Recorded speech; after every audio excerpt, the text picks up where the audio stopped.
بسم اللہ الرحمن الرحیم۔ کہ اہل بیت کے حوالہ سے جو غلط فہمیاں پائی جاتی ہیں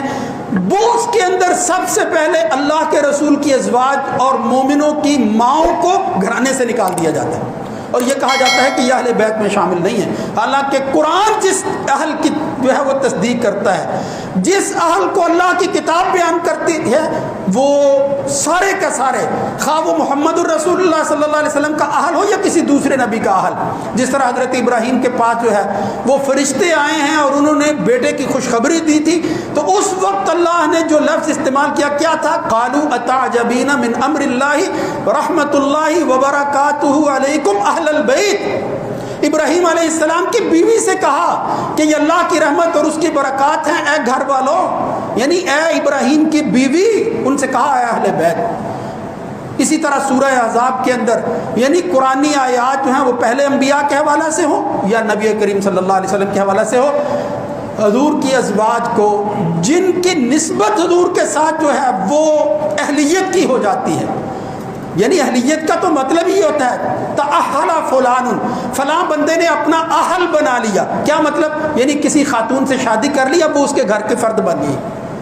مطلب اس سے آغاز ہے، اگر اس کو نکالا جائے تو آگے جو اولاد ہے جس کو اہل شمار کیا جاتا ہے وہ ہو نہیں سکتی اگر بیویاں جو ہیں وہ شامل نہ ہوں۔ تو بہرحال ازواج مطہرات اس اعتبار سے کہ وہ بیت السکنہ ہے، رہائش کے اعتبار سے حضور کا گھرانہ، نبی کریم صلی اللہ علیہ وسلم جہاں رہتے تھے وہاں اگر کوئی اہل بیت ہیں تو وہ صرف ازواج مطہرات۔ اور پھر اس کے علاوہ بیت النسب بھی ہوتا ہے کہ نسب کے اعتبار سے وہ لوگ جو پہلے گزر چکے ہیں، جن کا رشتہ جو ہے وہ نبی کریم صلی اللہ علیہ وسلم کے ساتھ ہے، وہ بھی بیت النسب کہلاتے ہیں۔ اسی طرح ایک بیت الولادت ہوتا ہے، یعنی ان ازواج کے ذریعے جو اولاد اس نبی کو حاصل ہوتی ہے وہ بھی اہل بیت میں شامل ہوتے جاتے ہیں۔ تو ایک ہے لغت اور زبان کے اعتبار سے اس کا معنی، دوسرا ہے شریعت کے اندر اس کا معنی۔ تو اس کی تخصیص 2 اور 2 4 کی صورت میں کرنے کی بجائے یہ عام بات تھی۔ اصل میں اس کی اہمیت اس وقت بڑھ گئی جب لوگوں نے اس کی مخالفت شروع کر دی، فلاں جو ہے وہ اہل میں شامل ہے، فلاں اہل میں شامل نہیں ہے، اپنی طرف سے کہنا شروع کر دیا۔ حالانکہ جہاں یہ بیت السکنہ میں ازواج شامل تھی، ہم اعتراف کرتے ہیں اور آپ یہ سن کر حیران ہو گئے، صحیح بخاری اور مسلم کی روایتیں ہیں اور ان روایتوں کو بیان کرنے والا کوئی اور نہیں ہے، حضور کی ازواج میں سے وہ زوجہ مطہرہ جو فقیہہ امت تھی اور جس کی نسبت سے یہ کہا جاتا ہے کہ خدا نہ خواستہ وہ اہل بیت کی مخالف تھی، وہی بیان کرتی ہیں۔ یعنی ابو بکر صدیق رضی اللہ تعالی عنہ کی بیٹی عائشہ صدیقہ بنت صدیق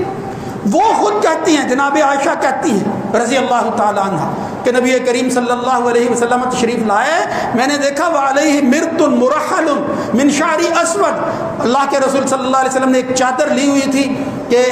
اتنی دیر کے اندر جو ہے حضور کی اولاد میں سے کچھ لوگ آ گئے، اور پہلے آتا ہے فادخل معه الحسن کہ پہلے حضرت حسن کو اس چادر کے نیچے لے لیا، فدخل معه الحسین، پھر حسین کو لے لیا، پھر اس کے بعد جو ہے وہ علی آ گئے، پھر فاطمہ آ گئے۔ یعنی نبی کریم صلی اللہ علیہ وسلم نے اپنی چادر کے نیچے